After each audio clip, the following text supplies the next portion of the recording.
Di dalam celah ruang misterius itu, Xian tidak dapat mengetahui jam berapa sekarang. Ia tidak tahu bahwa waktu berlalu dengan cepat. Namun, ia tahu bahwa waktu pasti sudah lama berlalu. Suasana hatinya menjadi lebih berat. Ia tidak dapat beristirahat karena ia tidak ingin tetap berada di tempat ini tanpa tahu bagaimana cara melarikan diri.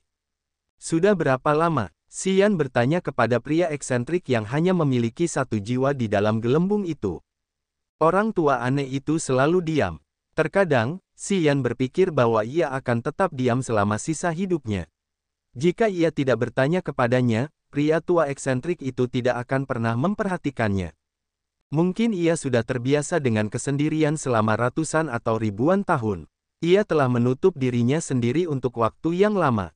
Petik 2. Sudah berapa lama? Jiwa eksentrik itu mendesah, aku sudah berada di sini selama beberapa ribu tahun. Dan untukmu, oh, sejak aku menyeretmu ke sini, sudah 3 tahun berlalu. Waktu yang singkat, 3 tahun hanyalah sekejap mata. Karena kita semua mengejar kebenaran kekuatan Upanishad, 3 tahun hanyalah sekejap mata bagi kita. Dia menjawab dengan santai. Namun, jawabannya membuat Xian berubah warna. Hatinya tenggelam ke dalam jurang. Dia menatap orang tua aneh itu dengan kebencian dan amarah. Kau tidak peduli dengan waktu, tapi aku peduli. Xian berteriak gila dalam benaknya. Tiba-tiba, dia menyadari bahwa dia tidak dapat melakukan apapun terhadap bintang anggrek tua di wilayah barat jauh. Terlepas dari apa yang terjadi pada bintang anggrek tua, dia tidak dapat membantu. Dia tidak dapat memberi mereka bantuan apapun. 3 tahun sudah cukup bagi Dafeng dari Blood Halberd dan Niger dari klan Ghostmark untuk menghancurkan bintang anggrek tua.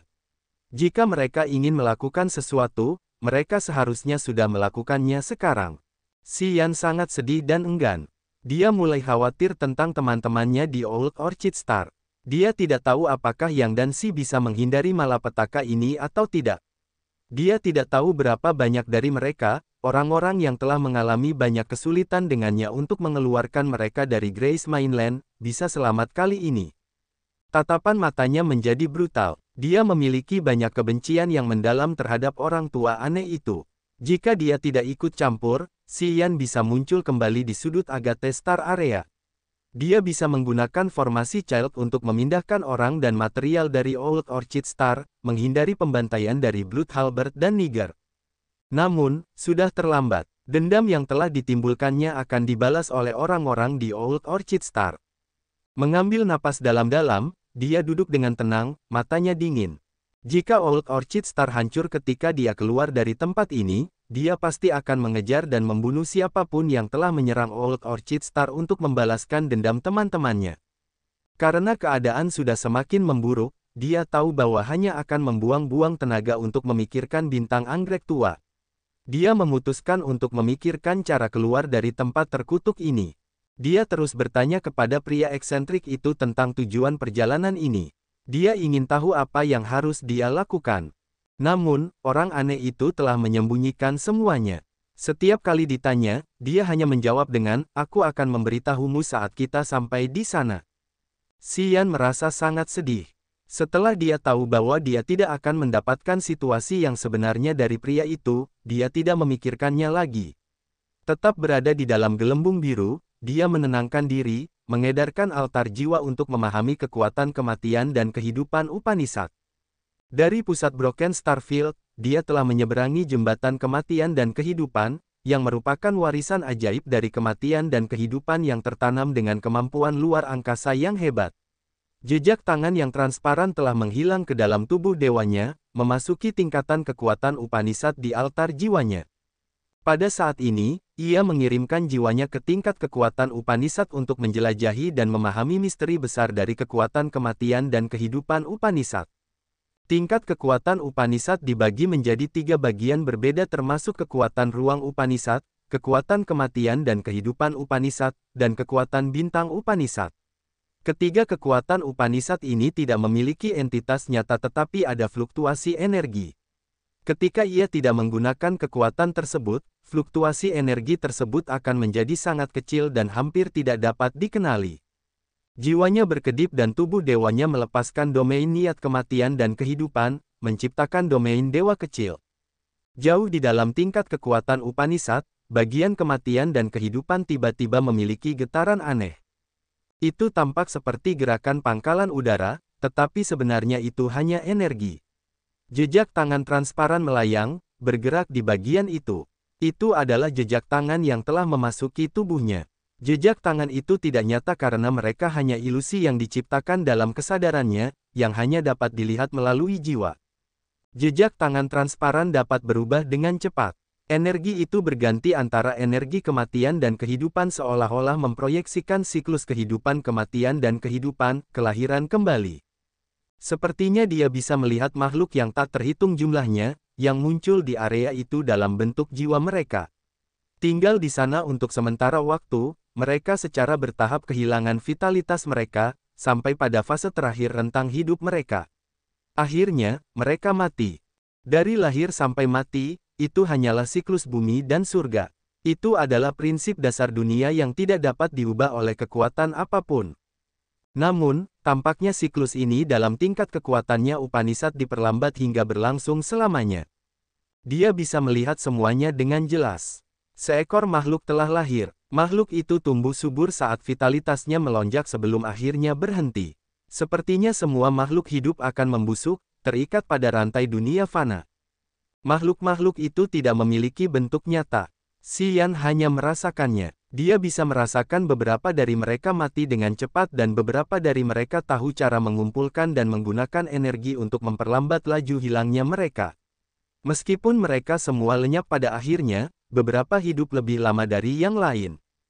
Di sudut kekuatan Upanishad itu, dia bisa merasakan perubahan miliaran kehidupan.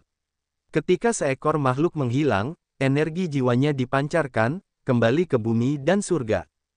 Jiwa makhluk juga merupakan sejenis energi bumi dan surga. Mereka bisa kuat atau lemah dan semuanya harus mati dan dilahirkan kembali. Dia hanya seorang penonton. Dia tidak punya hak untuk bergabung dengan semua ini. Dia hanya bisa menggunakan jiwanya untuk merasakan dengan tenang. Dia merasa seperti sedang menonton film sejarah, melihat semua jenis makhluk dari saat mereka lahir hingga menit terakhir hidup mereka. Namun, dia tidak bisa ikut campur. Inilah inti dari kekuatan Upanishad yang telah diberikan oleh pendahulunya kepadanya. Pakar itu tampaknya memiliki pemahaman yang tak terbayangkan tentang kekuatan kematian dan kehidupan Upanishad. Dia dapat menggunakan kekuatannya untuk memproyeksikan kematian makhluk-makhluk di dunia. Meskipun Xian juga mengolah kekuatan kematian dan kehidupan Upanishad, dia belum mencapai tingkat seperti itu. Dia merasa bahwa pendahulunya dapat bergabung dengan siklus kehidupan makhluk dari lahir hingga mati. Dia tampaknya dapat mengendalikan segalanya secara diam-diam. Mata Xian berbinar saat dia memikirkan satu kemungkinan. Jika pendahulu itu dapat mengendalikan makhluk-makhluk dan kehidupan atau kematian mereka, dia dapat membunuh mereka atau menghidupkan mereka kembali sesuka hatinya. Keberadaan macam apa itu? Bisakah dia menciptakan makhluk-makhluk? Xian ketakutan oleh pikiran-pikiran ini. Menciptakan kehidupan adalah area kehidupan terbatas yang tidak berani dia bayangkan. Sejak hari dia mulai mengolah kekuatan Upanishad, dia telah berada di Grace Mainland, Raging Flame Star Area, dan sekarang Agate Star Area. Bukankah benar bahwa makhluk-makhluk dilahirkan oleh Ibu Pertiwi? Apakah ada eksistensi yang dapat menciptakan kehidupan? Jika eksistensi ini memang ada, apakah ia menggunakan semacam kekuatan yang tidak diketahui dan hebat untuk menciptakan Xian sendiri, 10 ras besar di Grace Mainland, dan ras-ras aneh lainnya di Agate Star Area? Menciptakan kehidupan dan ras yang berbeda. Kekuatan macam apa itu? Itu di luar imajinasinya. Namun, karena ia telah mengamati siklus kehidupan makhluk yang berbeda dalam tingkatan kekuatannya Upanishad, ia tiba-tiba mengerti sesuatu, menciptakan makhluk. Tampaknya mungkin bagi para prajurit untuk mengolah kekuatan kematian dan kehidupan Upanishad. Xian tidak tahu apakah pendahulu itu telah menyentuh area kehidupan yang terbatas ini atau tidak. Namun, dia telah memberinya petunjuk. Xian merasa bahwa karena pendahulunya telah memahami kekuatan kematian dan kehidupan Upanishad hingga tingkat yang mendalam, dia memahami beberapa informasi terbatas yang tidak boleh diketahui oleh makhluk lain di dunia. Dia telah mencarinya, tetapi Xian tidak tahu apakah dia berhasil atau tidak. Jika dia berhasil dan mendapatkan kekuatan untuk menciptakan kehidupan, apakah dia akan menjadi pencipta yang perkasa, sumber dari semua makhluk? Xi Yan bingung. Semakin Xi Yan memahami kekuatan murni Upanishad yang ditinggalkan pendahulunya itu kepadanya, semakin dia menyadari betapa hebatnya itu ketika dia mencapai puncak kekuatannya Upanishad.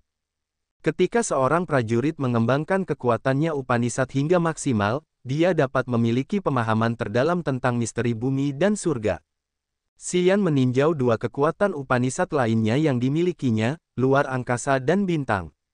Jika kekuatan kematian dan kehidupan Upanishad telah mencapai titik tertinggi, ia dapat menciptakan kehidupan, ras, dan secara paksa mengganggu kematian dan kehidupan. Namun, bagaimana dengan kekuatan ruang Upanishad? Sambil mengerutkan kening, ia merenungkan pikiran ini sementara jiwanya diam-diam merembes ke bagian kekuatan ruang Upanishad. Ia tiba-tiba teringat bahwa ia berada di celah ruang. Jika kekuatan kematian dan kehidupan Upanishad dapat menyentuh area terlarang terdalam, apa yang akan terjadi ketika kekuatan ruang Upanishad telah mencapai garis akhir? Sebuah gambaran yang tidak pernah berani ia bayangkan perlahan terungkap di matanya. Ia tampaknya melihat dunia yang sama sekali baru di mana visi dan imajinasinya terbuka ke yang tak terbatas. Menciptakan ruang baru, menciptakan ruang yang berbeda, ini adalah kekuatan terbaik yang dapat ia bayangkan. Begitu ia memiliki pikiran ini, ia menjadi bingung. Apakah ia dapat menciptakan seluruh area bintang dan alam semesta tak berujung di dalam celah ruang tempat ia berada? Menggali lebih jauh, ia menghubungkan kemungkinan yang telah ia pikirkan dengan kekuatan bintang Upanishad. Apakah para prajurit juga akan menciptakan bintang-bintang itu? Begitu dia memahami Upanishad kekuatan bintang dan mempelajari bagaimana sebuah bintang tercipta dan berkembang, dia mampu menggunakan energi untuk membuat dan kemudian memberikannya kepada energi asal. Apakah dia mampu menciptakan sebuah planet dengan cara itu? Jika dia dapat menambahkan energi asal ke planet itu, dia mungkin juga mampu menciptakan sebuah benua kuno. Visi dan persepsinya tentang dunia telah memasuki level baru sejak saat ini. Jiwanya bergerak di sekitar 3 bagian Upanishad kekuatan untuk mencari dan memahami. Ini adalah pertama kalinya dia mencoba menyentuh level terdalam dari kekuatannya. Tidak ada konsep waktu di celah angkasa. Kali ini, dia telah mempelajari kekuatannya untuk waktu yang lama. Terlalu lama hingga dia hampir lupa tentang dirinya sendiri. Hal ini berlangsung hingga orang tua aneh itu memanggilnya, "Bangun. Kita hampir sampai." Xi Yan terbangun. Ia tampak seolah-olah bentuk kehidupannya telah disublimasikan. Pada saat ini, aura dan sikapnya juga berbeda.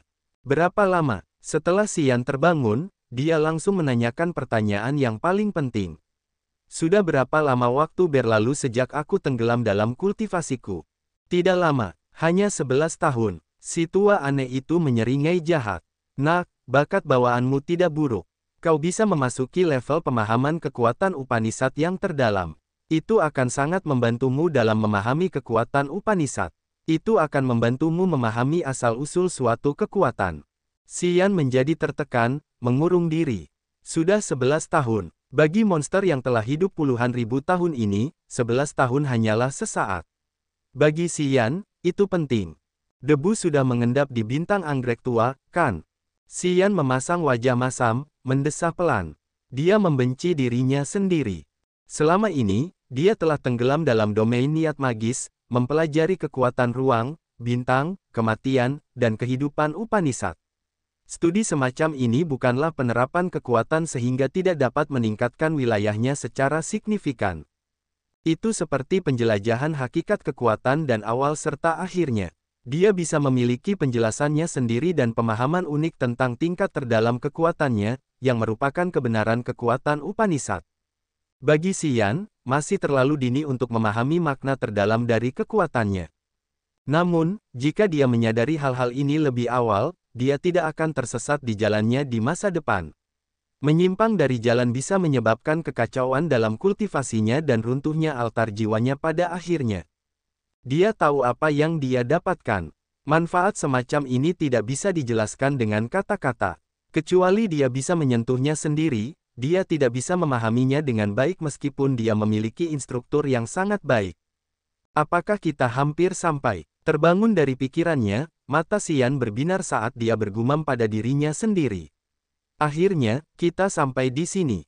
Kita tiba lebih awal kali ini, bisik lelaki tua eksentrik itu. Wajahnya lebih realistis sekarang. Matanya tampak rumit dan tidak bisa dijelaskan. Dia tampak tenggelam dalam ingatannya, mendesah lemah.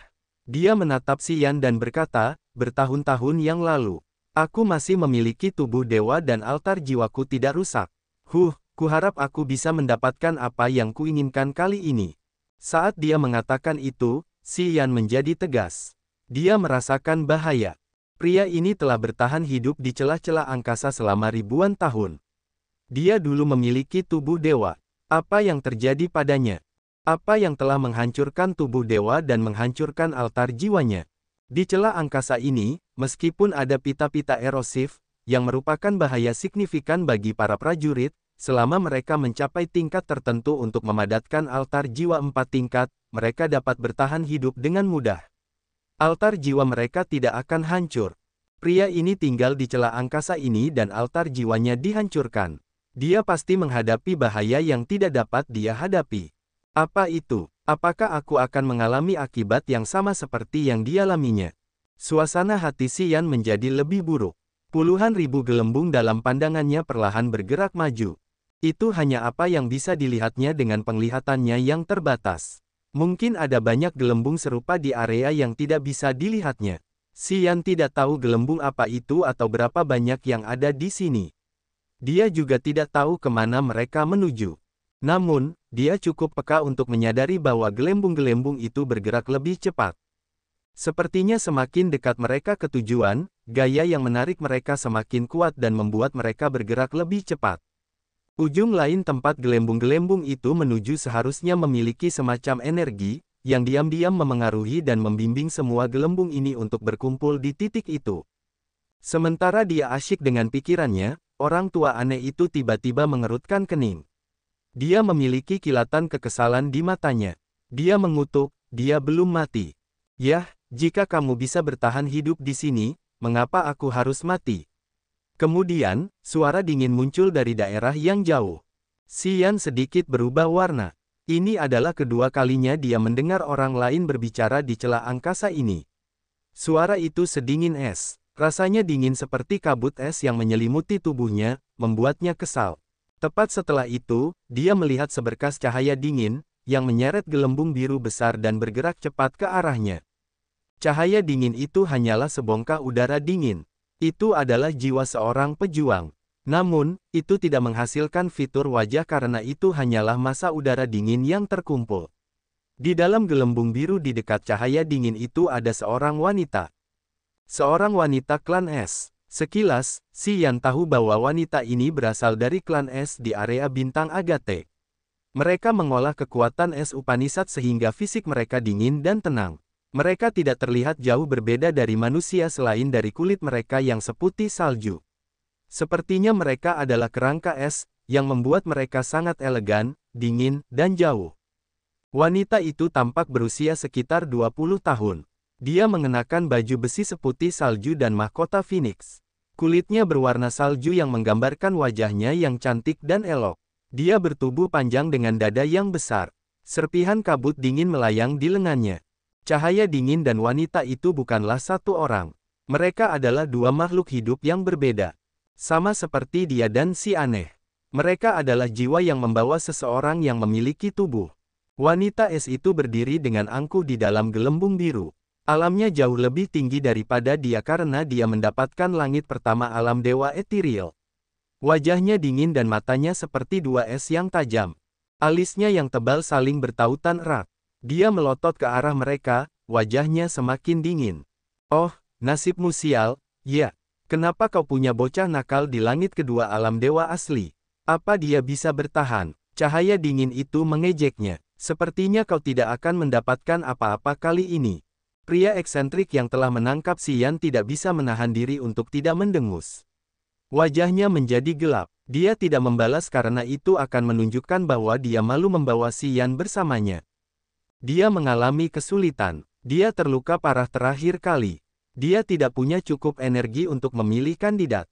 Jika Xian tidak membangun pintu ruang angkasa pada saat itu, dia tidak akan bisa menemukan siapapun. Awalnya, dia memutuskan untuk menyerah. Saat dia merasakan Xian dalam jangkauannya, dia mencoba menyeretnya ke celah ruang angkasa. Setelah dia mengambil Xian, dia merasa enggan karena wilayah Xian terlalu rendah. Dia mengerti bahwa harapannya sia-sia kali ini. Tetapi dia harus mencoba juga. Dia tidak punya energi ekstra untuk menemukan kandidat lain yang mampu. Meskipun Xian hanyalah produk sampingan, dia hanya bisa menerimanya. Apakah Xian dapat menolongnya atau tidak, itu ada di tangan Tuhan. Kau menemukan seseorang dari klanmu. Orang tua aneh itu bingung sejenak. Ia menatap wanita es itu, mengerutkan kening, apakah dia tahu apa yang akan terjadi? Cahaya dingin itu terdiam. Wanita es di dalam gelembung biru itu memiliki sepasang mata yang tenang namun dingin. Ia berkata, itu tidak ada hubungannya denganmu. Orang tua itu tersenyum, menggelengkan kepalanya. Anak yang malang. Bagaimana denganmu? Cahaya dingin itu membalas, apakah orang yang kau temukan tahu apa yang akan terjadi? Haha, mungkin dia tidak tahu. Bertahun-tahun yang lalu, kita seperti mereka. Kita diseret ke sini tanpa mengetahui apapun. Kemudian, kita kehilangan tubuh dewa kita dan altar jiwa kita runtuh. Lihatlah kita sekarang, cahaya dingin itu tampak mengejek dirinya sendiri, sudah bertahun-tahun. Seperti reinkarnasi, kita telah menjadi pencetus. Itu takdir kita. Mata Xian dingin. Ia menatap pria eksentrik itu. Dari apa yang kau bicarakan, aku tidak akan mendapatkan akhir yang baik, bukan? Akhir yang baik. Orang tua aneh itu tertawa aneh. Jika kau tidak bisa berhasil di tempat ini, siapa yang akan mendapatkan akhir yang baik? Nak, jangan membenciku. Aku akan memberimu pertemuan yang baik. Itu tergantung pada apakah kau bisa menerimanya atau tidak. Karena kau di sini, setidaknya kau punya kesempatan. Kesempatan apa? Xian tidak berpikir dia akan bersyukur untuk itu. Dia mengejeknya, kesempatan bagi tubuh dan jiwa dewaku untuk lenyap. Yah, tidak harus untuk membuat jiwamu lenyap. Tapi kondisi terbaik yang bisa kau dapatkan adalah menjadi seperti kami. Kehilangan tubuhmu dan menghancurkan altar jiwamu. Kau hanya akan memiliki seberkas jiwamu yang tersisa, kata cahaya dingin itu. Xian dipenuhi dengan niat dingin seolah-olah dia telah jatuh ke dalam ruangan yang dingin. Dia bisa merasakan suhu tubuhnya menurun. Dia tiba-tiba mengerti bahwa tidak ada hal baik yang akan terjadi kali ini. Orang aneh itu membawanya ke sini untuk memenuhi sesuatu untuknya. Apakah Xian bisa bertahan hidup atau tidak, lelaki tua itu tidak akan mempermasalahkannya. Cahaya dingin dan lelaki tua itu pun terdiam. Mereka tidak berkata apa-apa lagi karena mereka sedang menunggu sesuatu. Gelembung-gelembung biru itu masih melayang. Setelah waktu yang tidak diketahui, sebuah gelembung biru besar muncul di depan mereka. Gelembung itu membawa seekor naga jahat. Naga jahat itu panjangnya sekitar 2000 meter, yang dengan enggan memasukkannya ke dalam gelembung besar itu. Naga itu berjuang keras untuk menjaga setiap inci tubuhnya tetap berada di dalam gelembung. Naga itu berusaha sangat keras seolah-olah ia benar-benar takut anggota tubuhnya akan mencuat keluar dari gelembung itu. Sebuah bongkahan biru tua melayang di atas kepala naga itu. Itu adalah jiwa yang lain. Wajah lelaki tua eksentrik itu berubah. Cahaya dingin itu juga terguncang. Mereka berdua ketakutan, melihat cahaya biru tua di atas kepala naga jahat itu. Naga jahat itu milik klan monster. Suku ini memiliki orang-orang dengan tubuh yang paling ulet dan tidak mudah hancur di antara suku monster. Ketika ia berada di bintang anggrek tua, Nasin telah menemukan tengkorak naga jahat. Saat itu, mereka menjadi sangat bahagia. Raksasa itu telah menjelaskan kepadanya ciri-cirinya dan seberapa kuat naga jahat itu. Jadi, pada pandangan pertama, dia tahu itu adalah naga jahat. Mengamati sebentar, dia yakin bahwa naga ini setidaknya level 12. Itu bisa dibandingkan dengan alam dewa ethereal. Namun, tubuhnya jauh lebih kuat daripada prajurit di alam yang sama. Sepertinya jiwa biru yang melayang di atas kepala naga telah mengurung jiwa naga itu. Naga itu bahkan tidak bisa melepaskan energi jiwanya. Itu selalu berjuang. Tidak peduli seberapa keras dia mencoba, dia tidak bisa menyingkirkan pengekangan jiwa biru itu. Kamu bisa menangkap naga jahat. Apakah kamu tidak takut sukunya akan menemukanmu dan membalas dendam? Tanya lelaki tua itu dengan heran. Jika mereka ingin menemukanku dan membalas dendam, mereka harus masuk ke sini terlebih dahulu, kan? Jika aku bisa keluar dari sini, apakah aku akan takut pada suku naga jahat? Tawa sombong muncul dari cahaya biru tua itu. Untuk menangkap naga jahat yang hilang ini, aku telah mengerahkan banyak upaya. Aku harus berhasil kali ini. Wajah lelaki tua eksentrik itu menjadi gelap. Dia melirik Xian, mendesah dengan enggan. Dia tahu kesempatannya tidak besar kali ini. Makhluk hidup dengan entitas nyata adalah sesuatu yang dapat menjamin keberhasilan mereka. Semakin kuat tubuh mereka, semakin besar peluang signifikan yang bisa mereka miliki. Karena klan es memiliki fisik yang unik, tubuh mereka juga ulet. Naga jahat dari klan monster memang merupakan eksistensi terkenal di seluruh wilayah bintang besar berkat tubuh mereka yang luar biasa dan ulet. Pria aneh itu berpikir bahwa Xian tidak layak disebut dibandingkan dengan wanita es dan naga jahat. Tiga jiwa yang berbeda itu berada dalam tiga gelembung biru yang berbeda, bergerak maju dengan cepat. Xian, si wanita es, dan iblis jahat juga bersama mereka di dalam gelembung. Setelah beberapa saat, pria eksentrik, cikal bakal klan es, dan pria yang muncul terakhir berdiskusi tentang penggunaan jiwa mereka. Kemudian, mereka tiba-tiba menggunakan kekuatan. Gelembung milik Xian dan si wanita es melesat maju dengan cepat, menyatu dengan gelembung besar yang membawa naga jahat. Tetaplah di sini, kami akan mengatur sesuatu. Orang tua itu memberitahu Xian dan tertawa sebelum pergi bersama dua jiwa lainnya. Xian, si wanita es, dan naga jahat disatukan di dalam gelembung besar. Ketiga jiwa itu telah melakukan sesuatu sehingga gelembung milik Xian berhenti bergerak menjauh.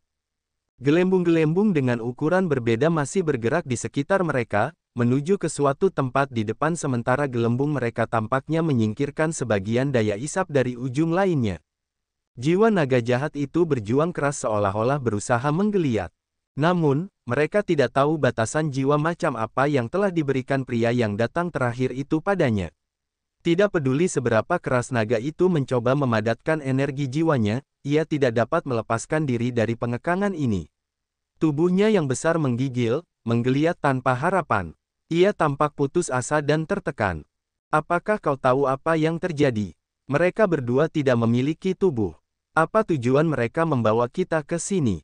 Xian bersikap dingin dan tegas, bertanya kepada wanita es tepat setelah tiga lainnya pergi. Xian dapat melihat bahwa wanita es ini patuh kepada yang lain. Ia tampaknya mengetahui sesuatu. Xian tidak ingin ditipu. Ia ingin mengetahui situasinya terlebih dahulu sehingga ia dapat menyusun strategi melawan pria aneh itu.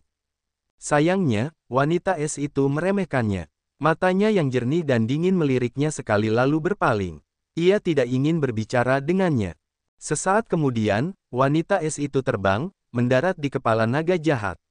Energi yang halus dan dingin muncul di sekitar tubuhnya saat ia melepaskan energi jiwanya, merembes melalui kepala naga itu. Ia ingin membantu naga itu melepaskan pengekangannya. Butiran-butiran keringat yang berkilauan seperti es muncul di pipinya yang seputih salju, mengalir di sepanjang lehernya yang ramping. Saat dia mengolah energi yang sangat dingin, tubuhnya begitu dingin sehingga bahkan keringatnya membeku tepat setelah muncul. Dia fokus, wajahnya tegas dan dingin. Gumpalan kabut dingin merayapi tubuhnya. Arus udara seperti kristal es dipancarkan dari 10 jarinya yang indah, memasuki kepala naga jahat, inci demi inci. Naga itu menyadari perbuatannya. Ia terkejut dan merasa penuh harapan. Mereka berdua mendesak kekuatan pada saat yang sama. Tubuh naga yang besar itu perlahan membeku. Udara dingin yang kuat menutupinya seluruhnya. Wanita es itu menjadi lebih garang. Dia terus-menerus melepaskan energi. Dia bahkan menggunakan kekuatan ethereal extend miliknya. Sinar cahaya yang berkilauan seperti jaring laba-laba es muncul dari dahinya, melesat ke arah naga jahat. Naga itu menggeliat. Tubuhnya yang tertutup kabut mengeluarkan suara krek-krek. Tampaknya menghabiskan banyak energi. Tiba-tiba, segel segitiga muncul dari kepala naga jahat, yang membawa fluktuasi energi jiwa yang besar. Naga jahat itu tampak menyedihkan. Matanya yang besar dipenuhi dengan rasa takut dan dendam. Energi jiwa di dalam segel itu berfluktuasi tajam, mengarah ke naga itu. Segel itu adalah bentuk pembatasan pamungkas yang digunakan untuk mengurung jiwa naga itu. Semakin naga itu menggeliat, semakin terang segel segitiga itu. Itu tampak seperti tiga bilah, yang memotong jiwa naga itu dan membuat tubuhnya yang besar menggigil dan meringkuk kesakitan. Wajah wanita es yang berkilau seperti es itu memucat. Keringatnya berubah menjadi butiran es. Dia tampaknya telah menghabiskan sejumlah besar energi. Naga jahat itu telah berjuang untuk waktu yang lama. Lambat laun, ia tak dapat menahan rasa sakit di jiwanya lagi. Ia menjadi putus asa dan enggan. Naga itu ingin menyerah. Wanita es itu memiliki mata yang dingin. Ia berteriak, suaranya seperti es yang tajam. Jika kau menyerah sekarang, kita tidak akan punya kesempatan lagi nanti. Karena jiwa naga itu terkekang, ia tidak memiliki energi untuk berbicara. Pupil mata naga yang besar menunjukkan kesusahan dan rasa sakitnya. Sepertinya segel itu telah menghalangi kemampuannya untuk menggunakan jiwa untuk berkomunikasi. Situasi naga itu jauh lebih buruk daripada si Yan dan wanita es itu. Karena diteriaki, naga iblis itu menenangkan diri. Mereka mulai mendesak lebih banyak energi. Naga itu terus menggeliat. Tubuh besar yang panjangnya lebih dari 2000 meter itu meneteskan darah dari sisik-sisiknya. Ini adalah tanda bahwa monster itu telah memaksakan energinya hingga batas maksimal. Untuk menyingkirkan pengekangan ini, naga itu tampaknya ingin mempertaruhkan nyawanya. Wanita es dan naga jahat tampaknya mengetahui takdir mereka. Untuk mematahkan takdir yang keras ini, mereka mencoba melarikan diri dari pengekangan tiga jiwa itu. Namun, tidak ada satupun dari mereka yang memberitahu si Yan tentang apapun. Mereka tidak menganggap si Yan sebagai seseorang yang berada di tempat yang sama dengan mereka, seseorang yang dapat membantu. Mereka tahu dasar kultivasi si Yan. Di mata mereka, si Yan hanya memiliki langit kedua dari alam dewa asli. Itu tidak layak disebutkan. Dia sama sekali tidak dapat membantu mereka. Jadi, mereka tidak repot-repot menjelaskan kepadanya atau mengakuinya dengan tatapan.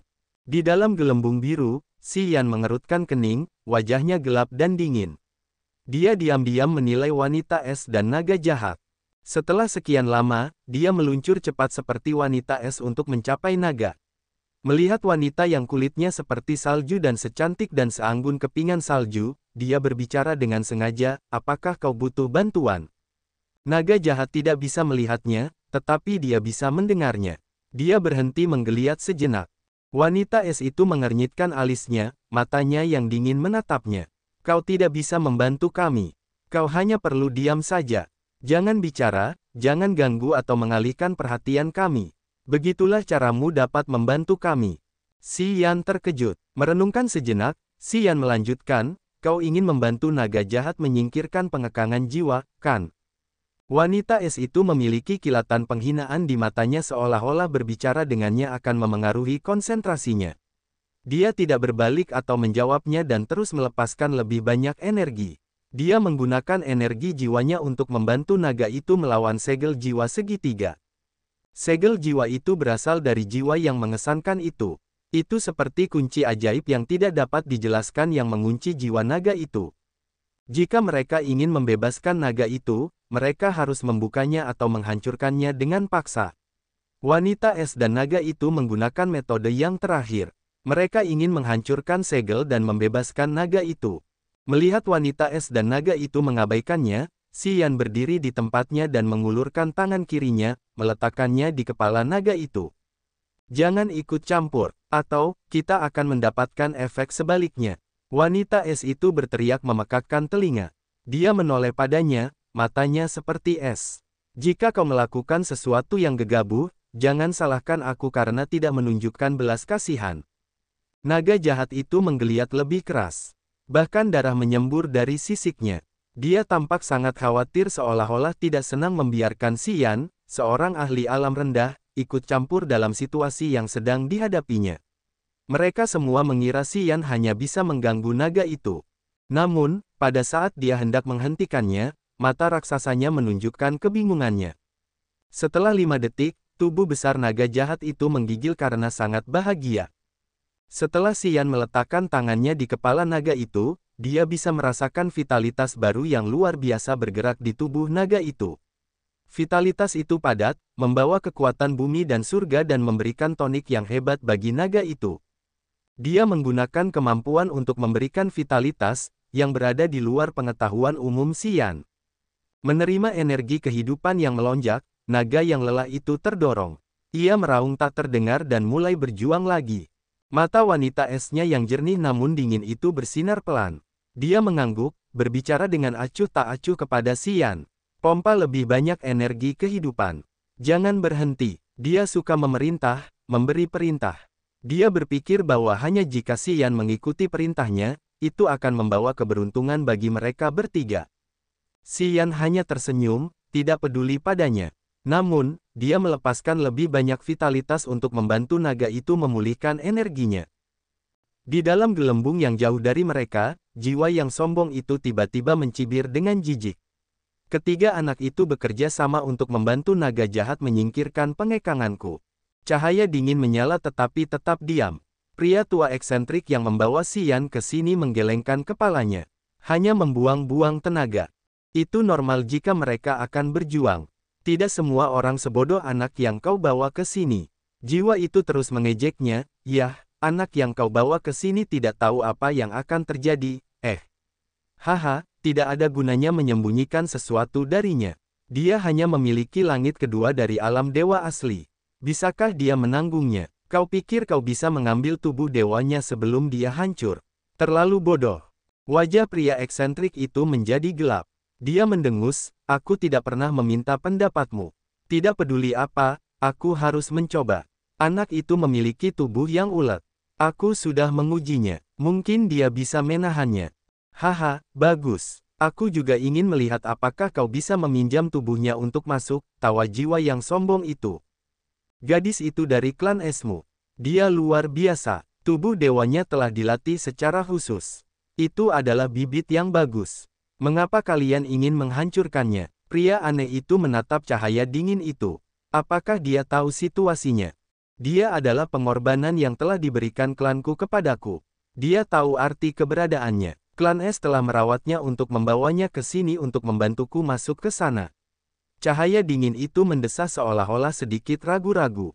Sayang sekali. Sepertinya dia tidak menerima takdirnya. Haha, dia membantu naga jahatku. Sayang sekali. Sayang sekali dia tidak bisa melakukannya, cahaya dingin itu mendesah lagi. Tubuh dewa wanita es itu memiliki gumpalan udara dingin yang berputar-putar yang berkilauan seperti es, yang kemudian meresap ke dalam naga jahat. Naga jahat itu masih menggeliat, menggunakan energinya. Xian meletakkan satu tangan di kepala naga itu, mencoba menggunakan kekuatan kematian dan kehidupan Upanishad untuk memperkuat naga itu. Dia terus-menerus memompa vitalitasnya yang melonjak ke dalam naga itu untuk membantunya bertahan. Mereka bertiga mencoba untuk menghancurkan segel segitiga itu. Namun, setelah waktu yang lama, segel itu belum juga hancur. Lambat laun, wanita es itu tidak dapat bertahan menggunakan kekuatannya begitu lama. Dia mendesah lelah, matanya putus asa seolah-olah dia sudah putus asa. Setelah itu, naga jahat itu juga berhenti. Matanya mencerminkan suasana hatinya yang sangat tertekan. Mereka ingin menyerah. Xian mengerutkan alisnya. Wajahnya menjadi lebih serius. Pikirannya berkedip dan kristal ilahi terbang keluar dari cincin langit fantasinya. Dia memegangnya di tangannya saat dia duduk bersila di kepala naga itu, menyerap energi dari kristal untuk mengisi ulang energinya. Wanita es itu melihat itu. Dia juga mengeluarkan kristal ilahinya dan duduk untuk memulihkan energinya. Naga jahat itu berhenti bergerak. Ia tampak mati rasa karena energi di tubuhnya perlahan-lahan menjadi tenang. Saat naga itu menyerah, segel segitiga di kepalanya perlahan meredup. Mereka tidak berbicara. Setelah waktu yang lama, Xian selesai mengisi ulang dan dia menoleh ke wanita es, bertanya dengan lembut. Apa yang terjadi? Pria itu membawaku ke sini. Aku tidak tahu apa yang sedang terjadi atau tempat apa ini. Bisakah kau memberitahuku? Wanita es itu dulu meremehkannya. Namun, sikapnya sedikit lebih baik saat ini karena dia pikir dia entah bagaimana berguna. Dia menjawab dengan acuh tak acuh. Kita semua akan mati. Xian mengangguk. Dia tidak begitu terkejut. Ketiga jiwa itu bermaksud menyakiti kita. Aku tahu itu. Aku hanya ingin tahu apa yang bisa mereka lakukan. Mereka butuh tubuh untuk memasuki tempat yang ingin mereka tuju. Namun, mereka semua tidak punya tubuh. Kita adalah wadah daging mereka. Begitu kita masuk ke sana, mereka akan merasuki tubuh kita. Sebelum tubuh kita hancur, mereka akan masuk ke tempat tertentu. Wanita es itu mendesah, berbicara dengan enggan. Dalam skenario terbaik, kita akan kehilangan tubuh kita dan altar jiwa kita akan hancur. Namun, kita masih bisa hidup dengan secercah jiwa, seperti mereka sekarang. Jika kita tidak beruntung, kita bahkan tidak akan punya secercah jiwa pun yang tersisa. Kita akan binasa sepenuhnya. Xian mengubah raut wajahnya. Naga jahat itu menggeliat, menatap ke depan mereka seolah ingin campur tangan. Namun, jiwanya terkekang sehingga tidak bisa bergabung dalam diskusi Xian dan wanita es itu. Naga itu menggeliat. Bahkan tidak mungkin. Xian merenung sejenak, bertanya untuk kedua kalinya. Jika dia bisa melepaskan diri dari belenggu itu, mungkin kita bisa menemukan cara untuk bertahan hidup saat kita bergandengan tangan. Tapi, aku khawatir itu akan sulit, kata wanita es itu dengan wajah tertekan. Xian tampak muram, menarik napas dalam-dalam. Dia menatap naga jahat di bawahnya, berbisik. Biar aku coba, oke. Wanita es itu terkejut. Dia mengamatinya sebentar lalu berkata, kau mau mencoba. Kau hanya memiliki langit kedua dari alam dewa asli. Apa yang bisa kau lakukan? Kita selalu mencoba. Jika aku tidak bisa, kita akan berdiskusi nanti. Xian tersenyum santai. Saat wanita es itu menatapnya, dia mengulurkan tangannya dan meletakkannya di kepala naga itu. Wanita es itu memasang wajah tegas, mengawasinya. Kali ini, Xian tidak memberikan lebih banyak energi kehidupan kepada naga jahat. Dia melepaskan fluktuasi jiwa. Gumpalan jiwa yang halus terbang keluar dari tangannya, memasuki kepala naga itu. Dia segera merasakan fluktuasi jiwa yang hebat dari naga jahat. Berbeda dari banyak ras, monster tidak memiliki altar jiwa dan jiwa mereka tidak melayang di atas laut kesadaran. Binatang buas memiliki metode kultivasi yang berbeda. Mereka tampaknya fokus pada pendinginan tubuh mereka. Naga jahat tidak memiliki altar jiwa di dalam kepalanya. Ia hanya memiliki sebagian besar energi jiwa. Ia tampak seperti bola buram yang terus bergerak. Pada saat ini, bola jiwa itu tidak berputar karena segel segitiga mengikatnya. Segel itu adalah energi pengekang, yang mengikat jiwa naga jahat, yang mencegahnya mengendalikan tubuhnya. Ia bahkan tidak bisa berbicara. Ketika jiwa Xian masuk ke dalam kepala naga, segel segitiga redup itu bersinar. Aliran energi serangan balik yang kuat dihasilkan dari segel itu. Ia mengikuti dan menyerang jiwa Xian seolah-olah memiliki mata.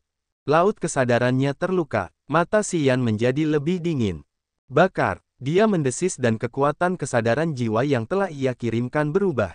Sekarang ia menjadi bilah ruang yang ingin menghancurkan segel itu menjadi berkeping-keping. Mendesis. Mendesis. Mendesis. Energi jiwa yang keluar dari segel segitiga itu tiba-tiba terbagi dan berlipat ganda seperti jaring laba-laba yang tak terhitung jumlahnya. Energi itu tidak menyerang Xian, tetapi diam-diam memasuki jiwa naga jahat itu. Tampaknya jiwa yang seperti benang laba-laba itu memiliki kesadarannya sendiri meskipun terikat pada tuannya dan terus-menerus dimanipulasi. Arti keberadaan segel itu hanyalah untuk mengurung jiwa naga jahat. Ia tidak ingin menghabiskan energi untuk hal lain. Xian mengerutkan kening. Ia mengerti bahwa ini agak sulit untuk dihadapi. Jika dia ingin menghancurkan segel itu, dia harus memasuki jiwa naga itu. Segel itu terus bergerak, yang membuatnya sulit untuk dihancurkan. Kesadaran jiwa Xian dengan kekuatan ruang dapat merusak jiwa naga jahat jika dia ceroboh. Ada kemungkinan dia dapat menghancurkan jiwa naga itu menjadi berkeping-keping sebelum dia menghancurkan segelnya. Itu bukan yang ingin dia lihat. Xian merenung. Ini memang rumit dan menjengkelkan, kata wanita es. Sulit untuk menggunakan energi jiwa kita untuk membantunya. Hanya naga yang bisa membebaskan dirinya sendiri. Itulah sebabnya aku menggunakan energi es untuk mencoba membekukan segel itu. Xian mengangguk. Ya, memang sulit. Pikiran pria itu cukup mendalam dan begitu pula pemahamannya tentang kekuatan Upanishad. Penghalang yang dia buat saling terkait dengan pikirannya, jadi tidak diam. Wanita es itu mendesah, menatapnya dengan mata yang rumit. Dia pikir dia telah menyia-nyiakan usahanya. Dia kemudian terdiam. Xian tidak berhenti di sini. Dia sedang memikirkan kemungkinan solusi. Setelah beberapa saat, matanya menjadi cerah saat sebuah ide muncul di benaknya. Pada saat berikutnya, jiwanya yang lain diam-diam berubah di laut kesadarannya. Jiwa yang diciptakan oleh Origin dan api surga Grace Mainland telah berubah menjadi api yang membakar dengan ganas. Hasil dari fusi api surga dan Origin adalah bahwa mereka menjadi bagian dari jiwanya. Karakteristik api surga juga merupakan milik jiwanya. Dia dapat mengendalikannya dan mengubahnya sesuka hatinya.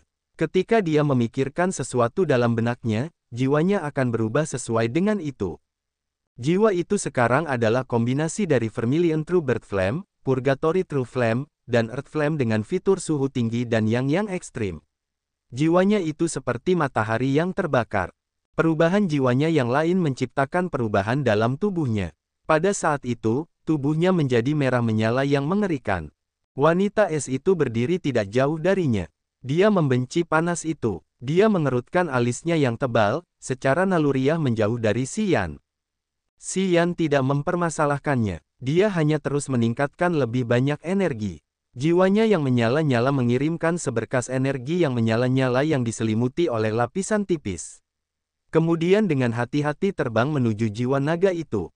Saat naga jahat itu bisa merasakan sesuatu yang mengerikan, ia berjuang keras. Ketakutan yang dalam berkilauan di matanya yang besar. Namun, aliran api itu tidak mengancam jiwa naga itu setelah ia masuk. Lapisan tipis yang menutupinya tampaknya mampu menyegel panas api di dalamnya, mencegah panas yang mengerikan itu terlepas. Namun, aura itu masih sangat mengesankan. Itu membuat naga itu terus bergetar. Sarafnya tegang seolah-olah takut api itu akan membakarnya menjadi abu kapan saja. Segel itu tetap tersembunyi jauh di dalam jiwa naga jahat. Ia bisa merasakan bahaya tepat saat kesadaran jiwa Xian yang menyala-nyala masuk. Ia bergerak cepat seperti tombak listrik di antara sudut-sudut jiwa naga itu. Xian menyeringai tipis. Karena segel itu takut pada kesadaran jiwanya, itu berarti ia benar-benar bisa merusak segel itu dengan kekuatan ini. Segel itu pasti dibentuk oleh kekuatan Upanishad dan energi jiwa dari jiwa yang sombong itu. Begitu ia membakarnya, yang lain juga akan rusak.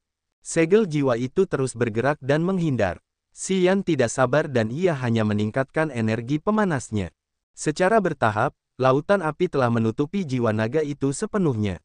Namun, lautan api ini memiliki selaput tipis yang diciptakan oleh energi asal, yang mencegahnya membakar jiwa naga jahat.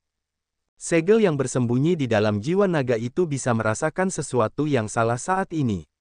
Tanpa ragu-ragu, ia mengambil kesempatan untuk terbang keluar dari jiwa naga itu, mencoba melarikan diri. Swiss. Seberkas cahaya terbang menjauh dari mata naga itu, melarikan diri secepat mungkin. Xian merenung sejenak, wajahnya jahat, menyentuh glabelanya. Swoosh. Api yang berkobar terbang keluar dengan tergesa-gesa, diarahkan ke seberkas cahaya itu. Tepat setelah itu, energi yang membara segera dilepaskan. Mendesis, mendesis, mendesis. Seberkas kehidupan yang melarikan diri itu larut dengan cepat, terbakar menjadi percikan api dan berhamburan. Energi jiwa di dalamnya lenyap.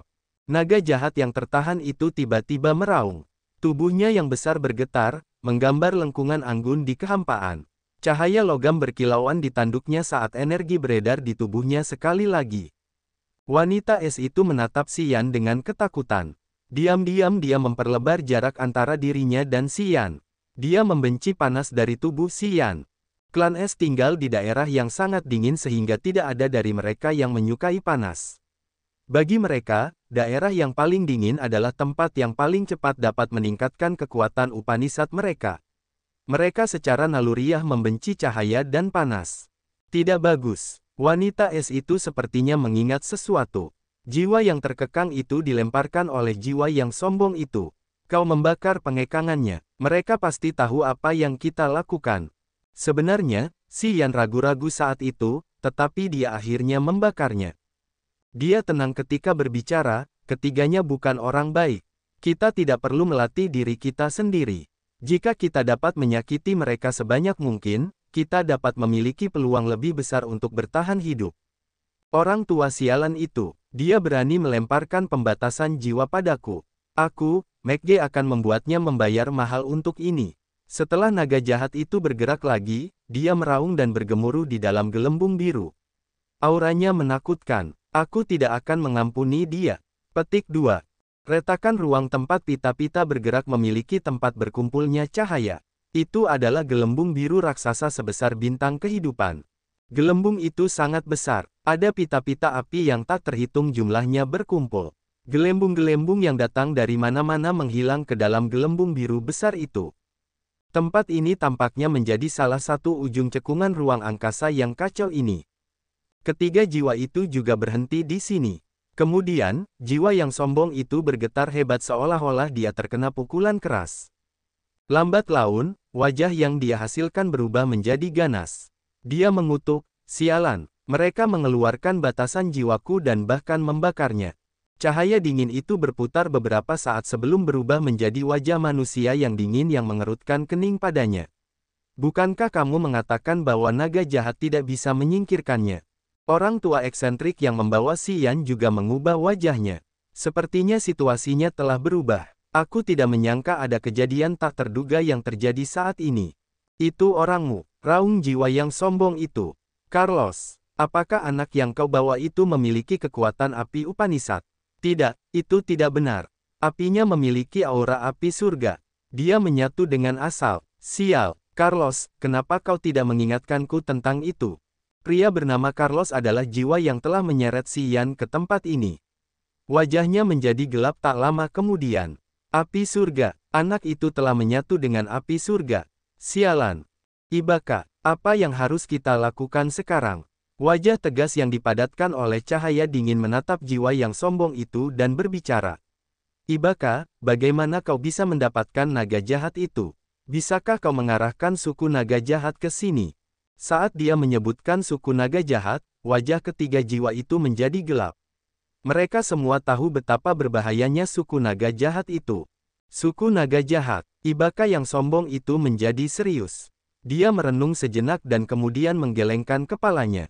"Kurasa tidak, Kristen, kau adalah atasan klan S. Klan S-mu selalu kuat dan kau tinggal tidak jauh dari suku naga jahat. Apakah suku itu sangat berbahaya untuk dihadapi?" Di antara ketiga jiwa itu, orang yang membawa Xian ke sini bernama Carlos, ahli es bernama Kristen, dan jiwa yang sombong bernama Ibaka. Mereka semua adalah ahli dari area bintang Agate. Mereka berada di puncak alam dewa ethereal, hanya selangkah lagi dari alam dewa incipient. Hari ini, mereka berkumpul untuk satu hal yang dapat membantu mereka berjalan melewati ambang pintu ini untuk memasuki alam dewa incipient. Itu juga dapat membantu mereka membangun kembali altar jiwa mereka. Kristen dulunya adalah orang bijak terkenal dari klan S. Kekuatan Upanishad-nya sangat luar biasa. Dia dengan cepat mencapai alam dewa ethereal. Dia datang ke sini untuk mencari kesempatan memasuki alam dewa incipient. Di area bintang Agate, klan S tinggal tidak jauh dari suku naga jahat, mereka cukup mengetahui situasi suku naga jahat. Ketika Ibaka mengangkat isu ini, Carlos juga melihat ke arah Kristen, orang yang dulunya merupakan cikal bakal klan S. Kristen mengerutkan kening dalam-dalam. "Di wilayah bintang Agate kami, klan monster selalu kuat. Suku naga jahat adalah pilar klan monster. Mereka adalah petarung terbaik klan monster. Karena klan S kami tinggal tidak jauh dari suku naga jahat, kami tidak ingin menaruh dendam terhadap suku yang kuat ini. Suku naga jahat suka menutupi kesalahan anggotanya. Mereka akan membalas dendam bahkan untuk dendam yang paling kecil sekalipun. Jika mereka tahu bahwa Anda menangkap anggota mereka, mereka tidak akan pernah membiarkan Anda." Ibaka mendengarkannya, wajahnya garang. "Tunggu sampai aku mencapai alam dewa yang baru mulai. Aku tidak akan takut pada mereka. Kita tidak bisa membiarkan mereka melarikan diri dengan cara apapun," desis Ibaka, "kalau tidak, tidak seorang pun dari kita dapat menghindari kobaran amarah suku naga jahat. Bisakah mereka keluar dari tempat ini?" Carlos tertawa jahat. "Meskipun bocah yang kubawa itu mengolah kekuatan luar angkasa Upanishad, kecuali dia menemukan mulut retakan luar angkasa, dia akan tinggal di sini selamanya." Berhenti sejenak, dia melanjutkan, "Abaikan saja mereka untuk saat ini. Setelah kita menyelesaikan persiapan kita, kita akan menangkap mereka." Kristen mengangguk, mencoba menghibur yang lain. "Ibaka, Kesadaran jiwa tidak dapat mendeteksi tempat ini. Bahkan jika kita membunuh naga jahat kecil itu, tidak seorang pun akan mengetahuinya. Ya, kita hanya perlu membunuh semua yang terlibat. Ketika kita kembali ke Agate Star Area di masa depan, suku naga jahat tidak akan mengetahui apapun. Mendengarkan Kristen dan Carlos, Ibaka tersenyum. Ya, itu benar. Kita harus menyelesaikan urusan kita dulu. Ketiga jiwa itu segera kembali bekerja. Mereka melayang di luar gelembung biru besar itu, mengumpulkan lebih banyak gelembung. Mereka mengecilkan gelembung-gelembung raksasa itu dan membuatnya menyatu dengan gelembung yang paling besar. Berdesir, berdesir, berdesir. Serangan listrik biru melesat keluar dari gelembung-gelembung itu, mengumpulkan gelembung-gelembung kecil yang telah dipadatkan oleh ketiga jiwa itu. Secara bertahap, di bawah kekuatan mereka, kristal-kristal biru terbentuk. Mereka menarik kristal-kristal itu keluar, membuatnya melayang di dekat jiwa mereka. Kristal-kristal biru itu disintesis oleh sejumlah energi di dalam gelembung biru besar itu. Kristal-kristal itu pasti memiliki beberapa efek khusus.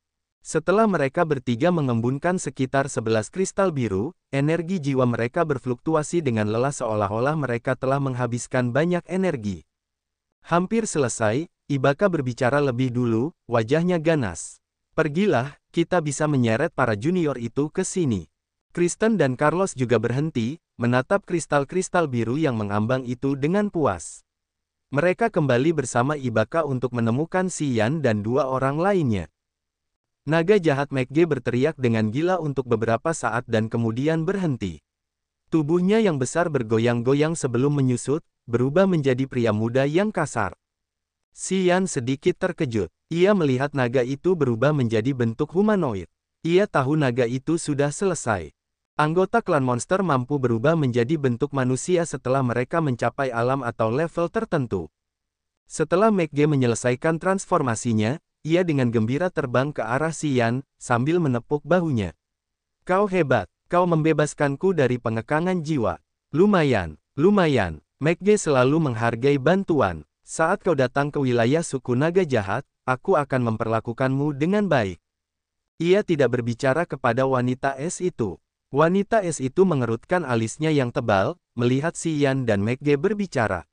Ia sedikit tidak sabar. Bukankah sebaiknya kita pikirkan apa yang harus dilakukan selanjutnya?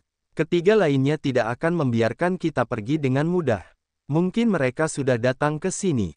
Xian dan naga jahat McG berhenti berbicara dan tertawa saat mendengarnya. Mereka menjadi tegas. Ketiganya jauh lebih mengenal tempat ini. Jika kita melawan mereka di sini, kita tidak akan mendapat keuntungan apapun.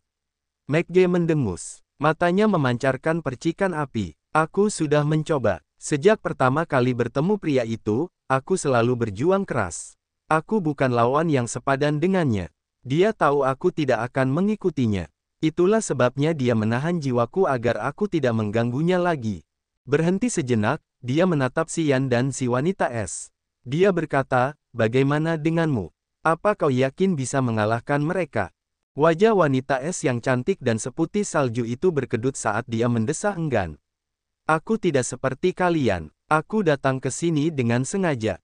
Xian dan McG merasa skeptis. Pria itu dulunya adalah kebanggaan klan es kita. Dia mencapai alam dewa ethereal cukup awal. Untuk memasuki alam dewa incipient, dia datang ke sini. Aku tidak tahu apa yang bagus tentang tempat ini atau apa yang bisa membantunya memasuki alam dewa incipient. Namun, aku adalah pengorbanan yang dikirim oleh para senior klan kita kepadanya. Mereka ingin memiliki ahli alam dewa incipient untuk klan es. Aku hanya batu karang pendukung untuk terobosannya, kata wanita es dengan wajah kesepian. Aku mengenalnya, Kristen, kan? Aku pernah mendengar tentangnya sebelumnya. McG mengangguk, suku naga jahat kita tinggal tidak jauh dari klan es. Kami mengenal para ahlimu. Kristen telah menghilang selama bertahun-tahun. Aku tidak menyangka akan bertemu dengannya di sini. Aku juga pernah mendengar tentangmu. Wanita es itu menatap McG. Kau adalah putra terakhir dari patriark suku naga jahat. Kau memang sombong. Kau suka berlagak dan menggertak orang. Tidak ada yang mengatakan hal baik tentangmu. McG tampak malu. Dia membuka tangannya, menjelaskan kepada Xian. Klan es dan suku kita entah bagaimana adalah lawan. Beginilah cara mereka mencoba menghina dan mempermalukanku. Aku punya reputasi yang baik. Bung, jangan dengarkan wanita ini. Xian tersenyum dan mengangguk. Tidak apa-apa, aku tidak peduli apakah kalian punya reputasi baik atau tidak. Aku hanya ingin tahu apakah ada di antara kalian yang punya rencana untuk keluar dari sini. Selama kalian bisa menemukan pintu masuknya, aku bisa membawa kita keluar dari tempat ini. Mata McG dan wanita es itu berbinar, menatapnya dengan curiga. Aku mengolah kekuatan luar angkasa Upanishad, Xian tersenyum dan menjelaskan. McG dan wanita es itu terguncang. Aku tahu cara masuk ke sini. Aku tahu arahnya. McG berkata lebih dulu, ikuti aku. Aku akan membawa kalian ke pintu masuk. Kemudian, McG terbang ke area di belakang mereka. Tubuhnya bergerak seperti naga banjir, menghancurkan penghalang biru. Dia terbang cepat seolah-olah dia tidak takut pada apapun di cekungan luar angkasa yang kacau ini, bahkan kekuatan erosif dari pita-pita luar angkasa. Wanita es itu ragu-ragu sejenak. Akhirnya, dia mengerahkan kekuatannya, membekukan tubuhnya, dan terbang menjauh dari gelembung itu. Xian mengikuti mereka. McG adalah monster. Itu adalah anggota naga jahat yang terkenal karena tubuh mereka yang luar biasa ulet. Aliran udara menghantam tubuhnya seperti ribuan tombak listrik. Namun, dia tampaknya tidak terpengaruh. Dia terus bergerak seperti sambaran petir. Wanita es itu telah membekukan tubuhnya. Meskipun dia sekarang menjadi patung es, dia masih bisa bergerak cepat di antara aliran udara yang berbahaya itu.